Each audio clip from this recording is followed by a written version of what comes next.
Hello everyone, this is Joe from CSL, and today we're going to be covering your new CSL match pages on our website. First, let's briefly touch on how to access your dashboard so you can view your matches easily. You'll be able to access this dashboard whenever you first log in, or by clicking the left side icon noted CSL College. This will bring you to this page where at the very top all of your matches for the season are noted and you can flip between them accordingly. For a full rundown on our CSL dashboards, please see our separate video. Now let's take a look on how to contact opponents for the upcoming October 24th match. As you can see, we can see the lineups for both teams near the bottom of the page. The crown designates which player is the coordinator for each side, and we can note that the discords are listed on the team rosters for both teams. Some players may have the discord blank, but only the coordinator is required to have the discord listed. Now, in order to reach a coordinator, you're going to want to highlight their name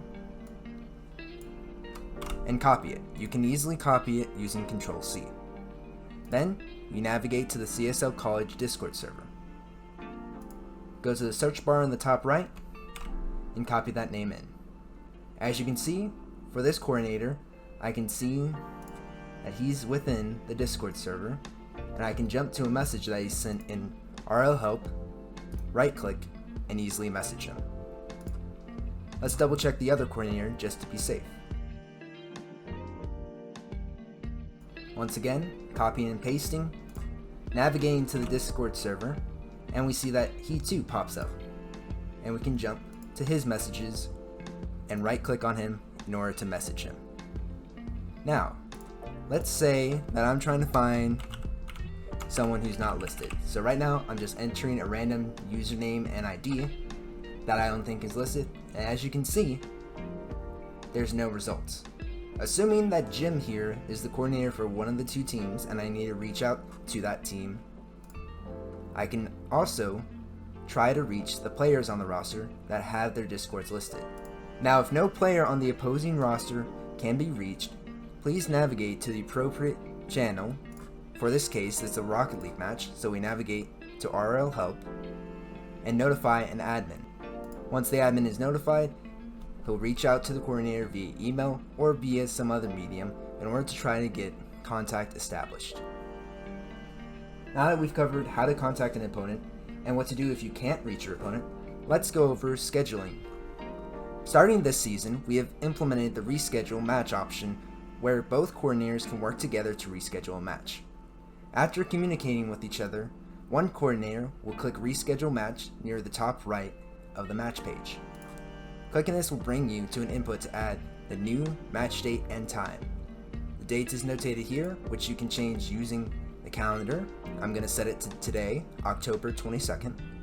And the time is notated here with the time zone listed to reduce confusion. I'm in Central Standard Time, and I know that my match needs to happen a little bit later than right now, so let me go ahead and reschedule this match to 4:15. That's roughly 1 hour from now. I'm going to go ahead and send the request to the opposing coordinator. After a short loading time, the site tells us the reschedule request was sent, and the option becomes grayed out. Now, if we navigate to the other coordinators, we'll be on their dashboard. As you can see, there are currently no notifications, but this is simply because I had this page preloaded. A simple refresh will show me the notifications that I need. And as you can see, this October 24th match now has the reschedule match notification. When navigating to this page, I can see that near the top of the page is going to be the reschedule requested. Please note that if this reschedule occurs when the match report options are available, the reschedule requested will be lower on the page in between the match reports up here and the lineups down here. As you can see, it tells me the new proposed time, October 22nd at 4:15 Central Standard. I'm going to go ahead and accept that request. We should see, with a quick refresh, that the match has been rescheduled to 4:15. Now let's go ahead and go to the CSL dashboard again to talk about check-ins. As you can see, now that it's an hour before the match is started, I have the option to check in for the match.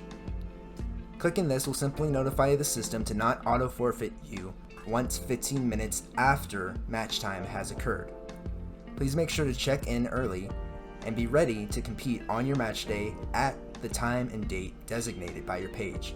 Please note that you will need to keep in mind your rescheduled time if you and the opposing team agree to some sort of reschedule. As you see, once I check in, the site briefly popped up a notification and it changed my team to checked in status. If we go to the other side, we can see the opposing coordinator also has to check in for the match. So we click check in, the team has been checked in for the match, and the notification has been updated accordingly. To access your match page now, you click on the checked in option. Now that both teams have checked in, the match report options are available for pop-up. But before we talk about match results and match reporting, let's go ahead and talk about reporting forfeits. Assuming that both teams check in, let's say there's a team who checks in and tells you that our player just had something come up, we forfeit the match. So I'm going to go ahead and report a forfeit.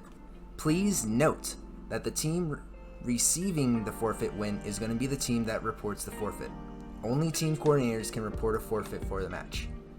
Clicking the button near the mid-top of the page, we're going to see the report match forfeit option come up.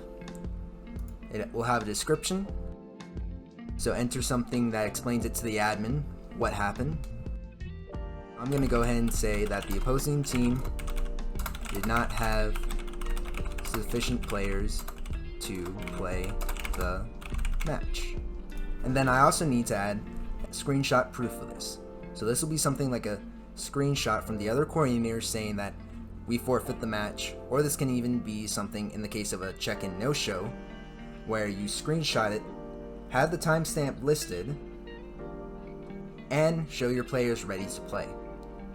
Please note that if both teams check in and one team doesn't show, 25 minutes after a match will be when a no-show can be called for a checked-in team. Now that we've covered how to check in and how to report a forfeit, let's take a look at how to report a match. Scrolling down, we can see that there are 5 games for Rocket League. This is because Rocket League is a best of 5 series. We'll go over other differences between games shortly in this video. Let's go ahead and take a look at what Rocket League has us do for the match reports. As you can see, there are 3 primary items that we need to complete. First of all, we need to make sure that the lineups are correct. If you need to change a player in a lineup, click on the slot and then choose the appropriate player to replace them with. Next, we need to make sure we select a winner. So, I'm going to go ahead and report GVSU as the winner. And then evidence. Every time a match is played, you're going to go ahead and screenshot the lobby, just to confirm that GVSU did win against Maryland in map 1. Now that all 3 of those items have been completed on Rocket League, we can submit the game report. You'll continue to do this for each game, with each game option appearing as you report the previous game before it. First, taking a look at Valorant, we can see that Valorant starts with a max of 3 games compared to Rocket League, which only has 5. This means we'll only report a max of 3 games. Looking at the report options, we can see that there are several things that we need to include.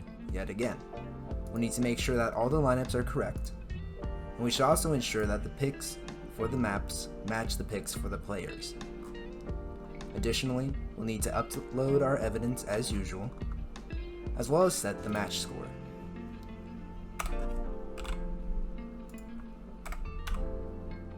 Once we've completed all of these items, the blue icon will appear to submit the game report.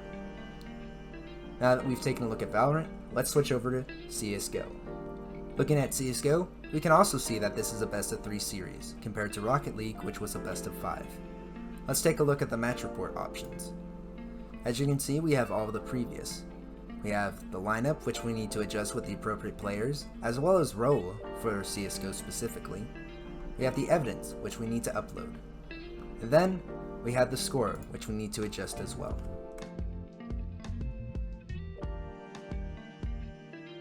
Make sure that you also note the map right here. I know that we didn't play on Dust 2, so I'm going to go ahead and update it to Train. and then you have the blue option to submit game report. Make sure you do not forget about which map you played, as CSGO requires that you input it, and we would like this information to be accurate. Now that we've looked at CSGO, let's switch over to Dota. Looking at Dota, we can also see that this is a best of 3 series, compared to Rocket League, which was a best of 5. Let's take a look at our report game options. As you can see, this one's a little bit different as it adds more to the lineup. Make sure you choose the correct starting players, as well as the pick and role that they played in the match. You'll need to upload evidence for this match. And then finally, you'll need to select a winner. Let's go ahead and say that ETS won. The blue option to submit the game report appears, and that's how you complete the Dota game report. Now, with almost all of the games out of the way, let's take a look at League of Legends match reporting. League of Legends will differ slightly from the other games. As you can see, like most games, it will have a best of 3 series. But you'll also note that we have the option to copy the tournament code. This tournament code allows for custom lobbies to be made and help in auto-reporting the match. By simply clicking this button, the site notifies you that the tournament code has been copied, and you can use that within the League of Legends game to help with the custom lobby setup. If you use the tournament code and you use it successfully, you can simply click Auto Report Game and it will load and input all of the information for you. However, if there is a technical issue with the tournament code, you'll get an error from the site and you'll get 2 options. One, to retry the auto report, and then another to report the game manually. Let's go ahead and take a look at reporting the game manually. As you can see, reporting the game manually for League of Legends has you select the 3 items. The lineup, which consists of the player, pick, and role. You'll need to make sure this is accurate for both teams. The evidence, which you'll need to upload to confirm the map score. And then finally, selecting a winner. Once you complete those items, the support game report option appears. Once all games have been completed in a match, you'll see that the site will mark it as match complete, and you'll see that the team with the winning score will be marked in green, while the team with the losing score will be marked with red. You'll also be able to review the lineups for each team and how the reports went for each side. With that covers our walkthrough of the CSL match pages on our new website. If you have any questions or concerns on anything we talked about here today or in general, please make sure to reach out to either support@cstarleague.com or reach out to us in Discord. Thank you and good luck to everyone this season.